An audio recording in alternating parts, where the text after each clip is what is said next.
अज़ीज़ाने गिरामी, हम और आप एक बुजुर्ग की बारगाह में खिराज अक़ीदत पेश करने के गर्ज से हाजिर हुए। हमें कैसे रहना चाहिए, किस तरह से हमको यहाँ बैठना चाहिए, उलमा की तकारीर और शोरा के अशआर को किस तरह से सुनना चाहिए, बड़ी कमियां हैं हमारे और आपके अंदर। आला हजरत इमाम अहले सुन्नत फरमाते हैं रहमतुल्लाह ताला अलैह, तेरे गुलामों का नक्शे कदम है राह खुदा। तेरे गुलामों का, देखो गुलाम सोए हैं जिनके उर्स में आए हो, तेरे गुलामों का नक्शे कदम है राह खुदा। वो क्या बहक सके जो ये सुराग लेके चले। आला हजरत ने इसीलिए फरमाया कि जो बुजुर्गों का दामन थामे रहेगा वल्लाह वो बहक नहीं सकता। आज जो बुजुर्गों को छोड़ दिया उसकी कोई गारंटी नहीं।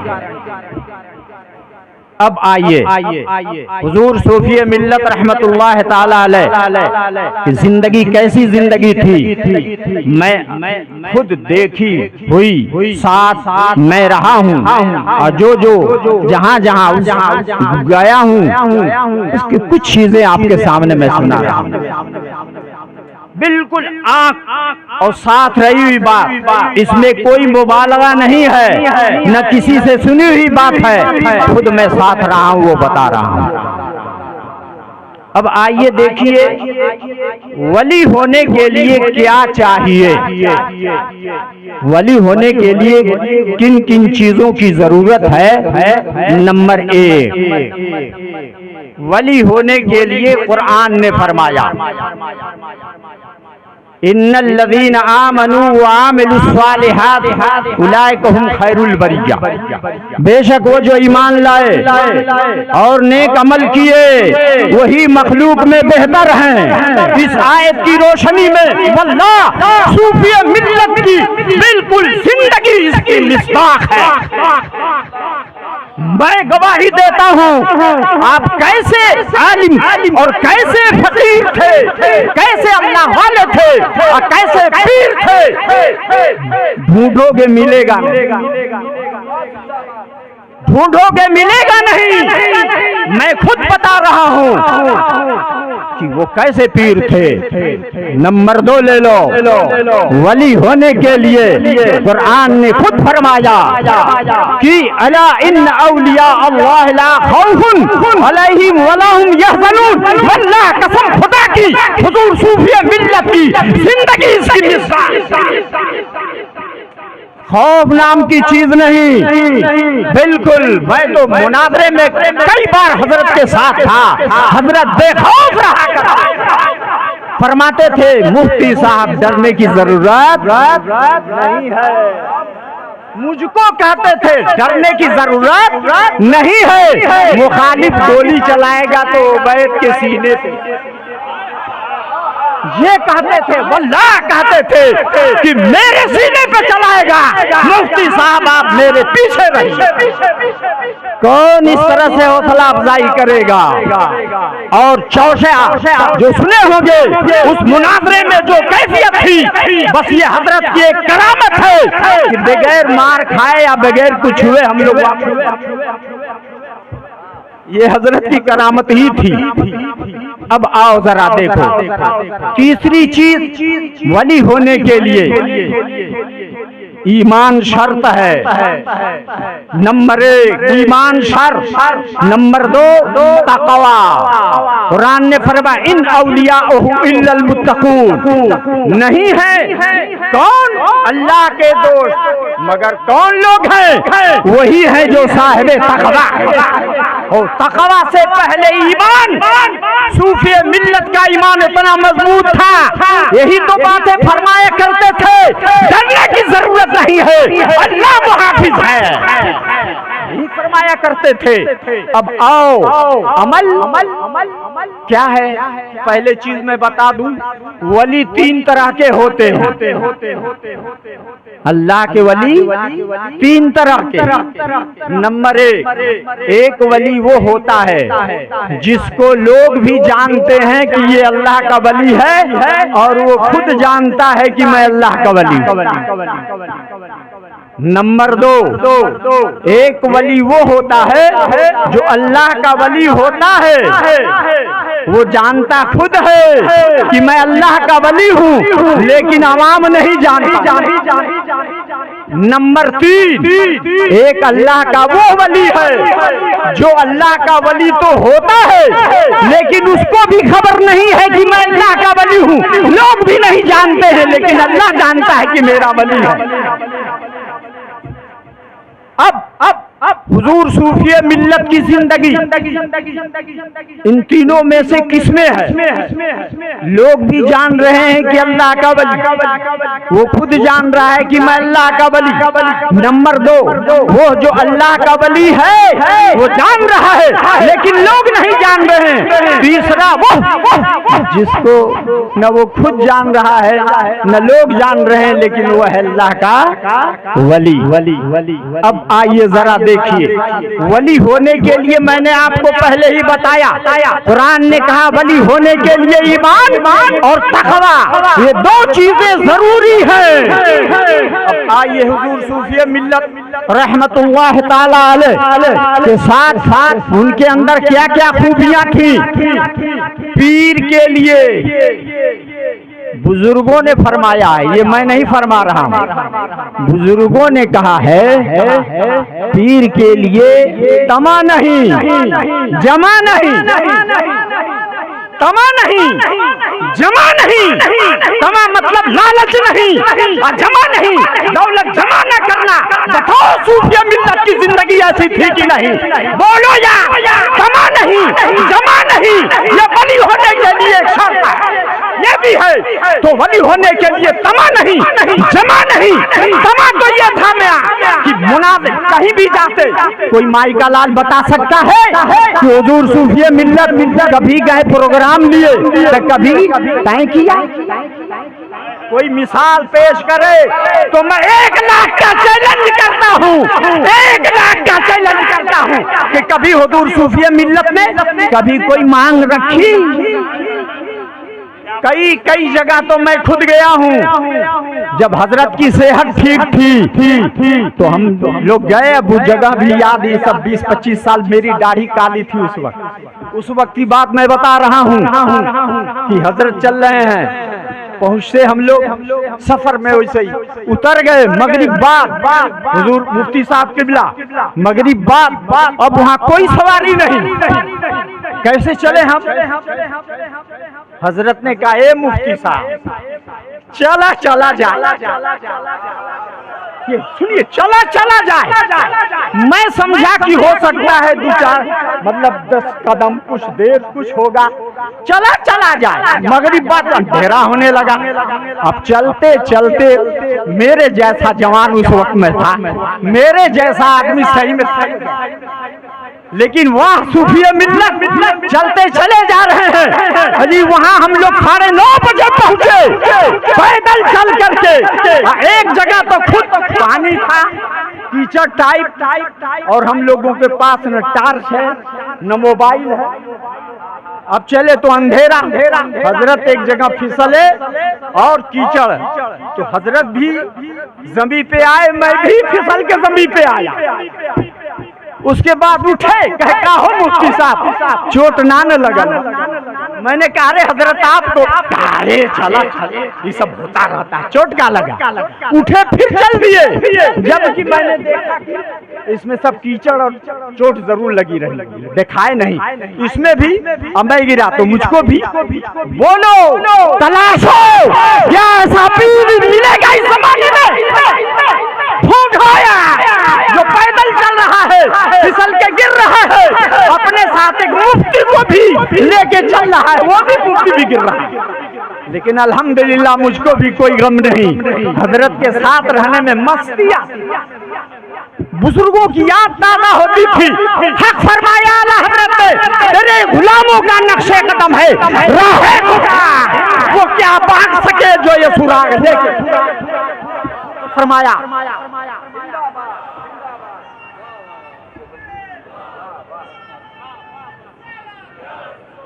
फिर चले वहां। हम 9 बजे रात में पहुंचे वहां, तो हजरत ने कहा है मुफ्ती साहब चला मगरिब की नमाज तो हम लोग पढ़ लिए रहे, आप किया। हमने कहा हजरत जैसा फरमाया, तो कहे पहले नमाज पढ़ा जाए, नमाज पढ़ले। मैं किसी की बुराई नहीं कर रहा हूं, लेकिन ढूंढो ऐसा पीर, ख्याल है थके हुए हैं, पैदल चले हैं, उसके बाद पहले चलो नमाज। अल्हम्दुलिल्लाह हजरत ने नमाज पढ़ी। अब उधर जलसा सबकी तैयारी हो गई थी। और उनकी एक आदत हजरत की मैं ये भी बता रहा हूँ जो इस जमाने में नहीं पाओगे। नमाज पढ़ने के बाद अभी होता है ना भाई पानी होनी, लेकिन उधर जल से तैयारी हो चुकी है। हजरत ने कहा मुफ्ती साहब चला जाए स्टेज पर। मैंने कहा हजरत अजी स्टेज पे हजरत पहुंचे, और पहुंच के वही पानी वानी आया है क्या आया मुझे याद नहीं है, लेकिन पहुंचे। और आप बताओ कि क्या इस जमाने में कोई ऐसा है पीर जो 9:30 बजे जल से पहुंचे? और आजकल की तरह नहीं, उस जमाने में 2:30-3 बजे जलसे होते थे। और बैठ के फिर जब सेहत आपकी ठीक थी, उस वक्त की बात मैं बता रहा हूँ, बैठ गए तो बैठ गए, आखिर में सलाम पढ़ के उठते थे। मगर जब सेहत इधर कुछ खराब हुई तो उस बीच में कभी जरूरत पड़ गई सिंजे वगैरह की, तो गए किए और फौरन फिर स्टेज किया।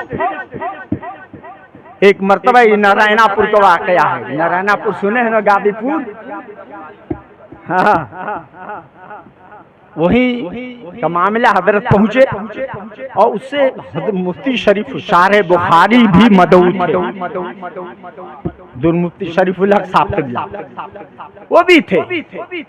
हजरत पहले ही पहुंच गए और हुजूर शारे बुखारी मुफ्ती शरीफुल हक साहब रहमतुल्लाह ताला अलैह आए, आखिर तक रहे। मैंने खुद सुना है हुजूर शारे बुखारी फरमाते थे अजी पीर ऐसा ढूंढोगे मिलेगा। हुजूर शारे बुखारी फरमाते थे, क्यों? मैंने कहते ऐसा देखा नहीं जो शुरू से लेकर के बैठे आखिर तक बैठा रहा। आज तो लोग आखिर में आते हैं और आए और चले गए, लेकिन हुजूर शारे बुखारी फरमाते रहे कि ऐसा मैंने नहीं देखा जो शुरू से लेकर के आखिर तक बैठा रहा। अल्लाहू अकबर, ये बुजुर्गों ने तारीफ फरमाई है। मालूम हुआ कि हुजूर सूफी मिल्लत रहमतुल्लाह ताला अलैह की वो जिंदगी थी जो बुजुर्गों वाली, यकीनन वो फकीर थे, वो अल्लाह के फकीर रहे, के अंदर तार सारी खूबियां हैं। और नंबर 2 खूबी ले लो, वादे के तो इतने पक्के कि जो जुबान दे दिए तो मैं पत्थर गिरे, बारिश हो, कुछ भी हो, जाना है तो जाना है, जाते रहे। इज़ा आहदा फवफा, इस पे अमल, वादा कर लो, अहद कर लो तो उसको पूरा करो। ये जिंदगी थी। और इसमें एक मर्तबा हजरत का ये है कि सख्त बीमार थे, वादा कर लिए और जहाँ जाना था बीच में बहुत सख्त बीमार हुए। अब वहाँ जाने की तारीख आ चुकी और बीमार हैं। हरी वादा कर लिया हूँ जाना है, कहा गया कि अरे हजरत इतना बुखार, इतने बीमार है, कहाँ जाएंगे? अरे नहीं, वादा ना मैंने किया है, अगर नहीं जाऊंगा तो गरीबों का दिल दुखेगा, गरीबों का दिल दुखेगा। कि उबैदुर रहमान ऐसी फरमाते थे, वादा करके नहीं आया, ये मैं नहीं कर सकता। कार इज्जत बीमार है, कहा बीमारी तो आती जाती रहती, बुखार के आलम में बीमार हैं, लेकिन वादा पूरा करने के लिए वहां पहुंच रहे हैं। लाओ मिसाल, यहाँ लाओ मिसाल भाई, कोई मिसाल सोचो। हुजूर सूफी मिल्लत इतने वादे के पक्के थे, आज तो कुछ नहीं होता है। लेकिन बाद लोगों का ये हाल है, मैं किसी की बुराई नहीं कर रहा हूँ, मैं नाम नहीं ले रहा हूँ, लेकिन ये सच मैं कह रहा हूँ, क्योंकि मैं भी अब बूढ़ा हो रहा हूँ, रिटायर हो गया, इसीलिए मैं कह रहा हूँ। और जिंदगी नेपाल और हिंदुस्तान का जो है मैंने बड़ा रौंद डाला तकरीरों से, बड़े बड़े लोगों के साथ साथ का पड़ा है, बड़े बड़े पीरों के साथ, छोटे छोटे पीरों के साथ, लेकिन जो खूबी हुजूर फकीह हुजूर जो है सूफी मिल्लत के अंदर मैंने नहीं देखा। वो जात थी, ये मत समझो कि मैं ये इस तरह से कसम वल्लाह मैं कसम खा के कहता हूँ कि जो आपकी जिंदगी थी अमली जिंदगी थी, ऐसा नहीं किसी फाकू को नहीं, जो करते थे वो अमल करते, वो जिंदगी थी। और रास्ते में एक जगह हम लोग जा रहे थे, कुछ बच्चे जो है देखे तो बाबा बाबा कहे, बाबा बाबा, हजरत रुक गए, पैदल थे, मैं भी था, हजरत भी, बाग से इसे कट के हम लोग जा रहे थे तो बाय।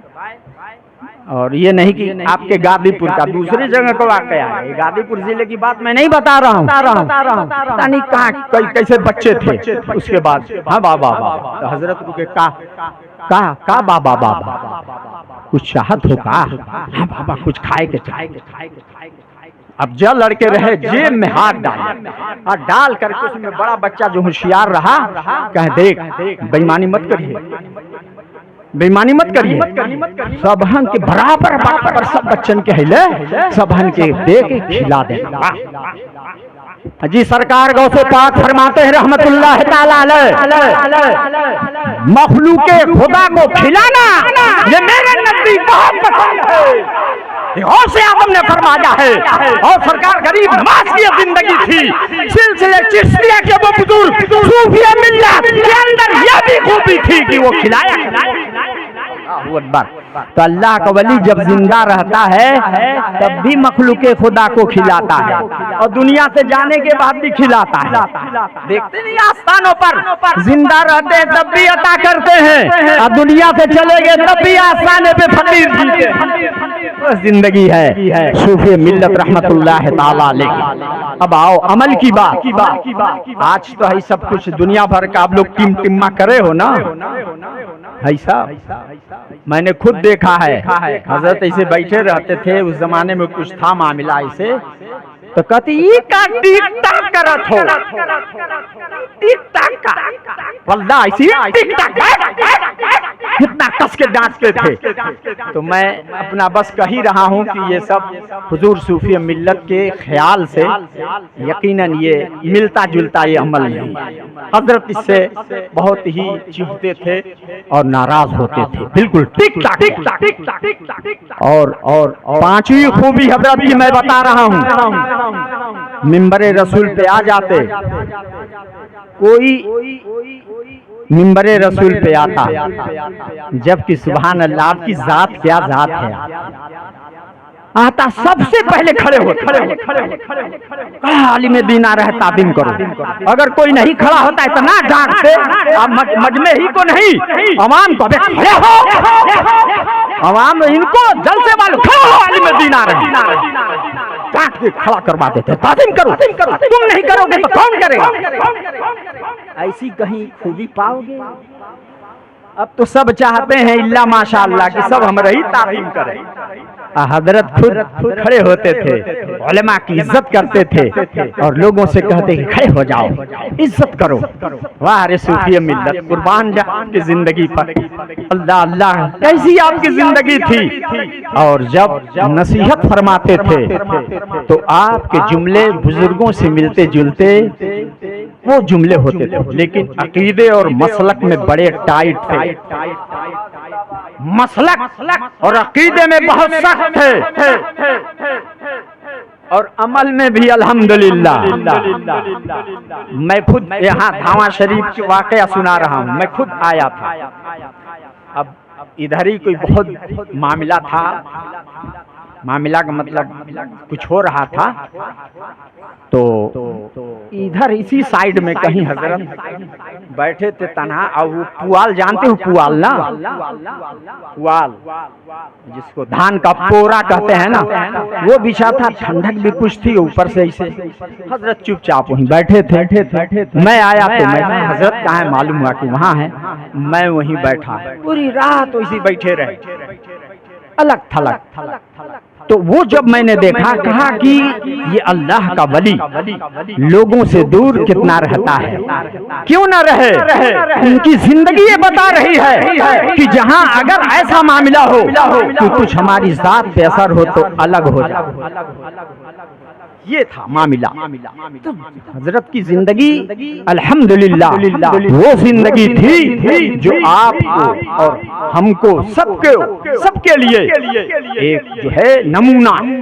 और बुजुर्गों के वाक़यात हालात बयान करने में हमारे और आपके लिए सिर्फ ये है कि हजरत कैसे नमाज के सख्त पाबंद थे, कैसे वो फकीरों का ख्याल करते थे।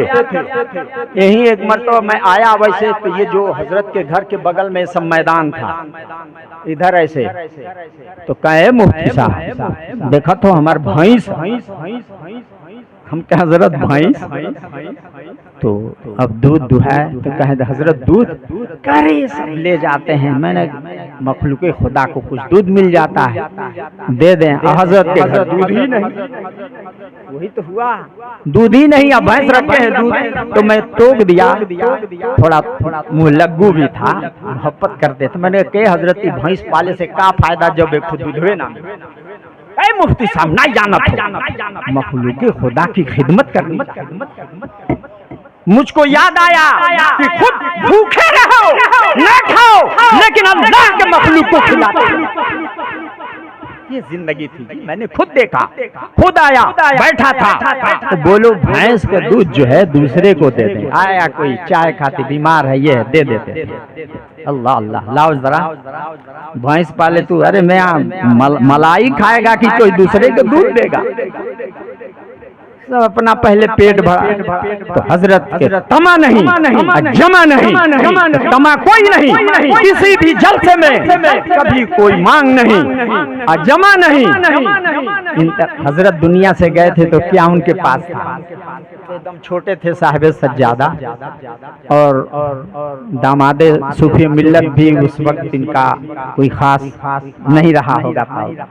ये क्या बता सकते हैं, लेकिन मौलाना अनवार साहब हैं हो कहीं अच्छे चले, वो जरूर बता सकते हैं, क्योंकि 1985 से लेकर 2013 के आसपास तक हजरत की हानि सोहबत में रहे, वो जरूर बता सकता है। कुछ मैं भी बता रहा हूँ। बहुत उनकी जिंदगी को चलते फिरते आप देखिए। अब अकीदे में बहुत सख्त थे। चौसे का जो चौसा जो है ना, वहाँ सिर्फ अकीदे की बात थी और मजहब और अहले सुन्नत वल जमात के दरमियान। हजरत ने कहा मुफ्ती साहब चले के, मैंने कहा ठीक है। कब कह तू आ जाए यहाँ पे। तो मैं कहा हजूर अभी मैं अगर वैसे कैसे मैं आऊँ, इसलिए कि छुट्टी लेनी पड़ेगी। तो हजरत ने कहा कि ठीक है तो वैसे आ जाइए। तो मैं मऊ से चला फेफना, और फेफना से होकर के बक्सर वाला रास्ता ऐसे होकर के मैं चौसा पहुंचा। अब जब पहुंचा, हजरत पहले ही से पहुंचे थे। अब वहाँ जब ये मामला हुआ तो मामला इतना बड़ा कि हजरत कहे मुफ्ती साहब हमन का काम हो गई, अब का करल जा, चला जाए। तो गाड़ी में हम लोग बैठे आए, सब गाड़ी घेर लिए, और एक शख्स कहा मुफ्ती साहब कहाँ हैं, हमको यानी बदतमीजी सब करने लगे। हजरत अपनी यानी आपका आशा यानी छड़ी ऐसे रहे, देखे कि मेरे सर लपक रहे हैं। देखो मर्द मुजाहिद वो सिर्फ सूफी नहीं, मुजाहिद मिल्लत भी। हमने कहा मुफ्ती साहब अरे पहले वो बैदू से तो निपटो। ये जुमला है, कहा हजरत आपने कहा नहीं, मैं मुझसे बैठे तो हैं हजरत यहाँ, मुझको कहे मैं हूँ, मुझको हजरत इधर कर दिए अपने, इधर इस साइड। तो कहे क्या बात, कहा उनके लपकना चाहे बस, अरे छड़ी ऐसे लिए उसके सीने पर लगाया, मारा धक्का ऐसा हजरत ने कि ये वली की ताकत जो लगाया, हालांकि क्या ताकत, लेकिन ऐसा गिरा कि उठना गिर गया वो, फिर हिम्मत नहीं किया। कहा तुम लोग समझते हो मुफ्ती साहब उबैद के रहते हुए मुफ्ती साहब को कोई उंगली उठा सकता है? चले अल्लाह अकबर, कैसे थे हुजूर सूफी मिल्लत। बहरहाल हजरत के कदम जहाँ गए वहाँ बाद में अपनी एक मस्जिद भी अलग हुई, मुनाजरे में वो लोग हारे और अल्लाह का फजल हुआ, करम हुआ। इस तरह से सुन्नियत का काम हजरत ने जो किया है, मैं आज के पीरों से और आज के मुकर्रिरीन से गुजारिश ये करता हूँ कि अल्लाह पाक हमको और को हुजूर सूफी मिल्लत के नक्श कदम पर मैं कह रहा हूँ और दीन मतीन की खिदमत करने की तौफीक अता फरमाए। हजरत की जिंदगी अमली जिंदगी थी, कोई दिखाए वाली जिंदगी नहीं थी, सूफी थी।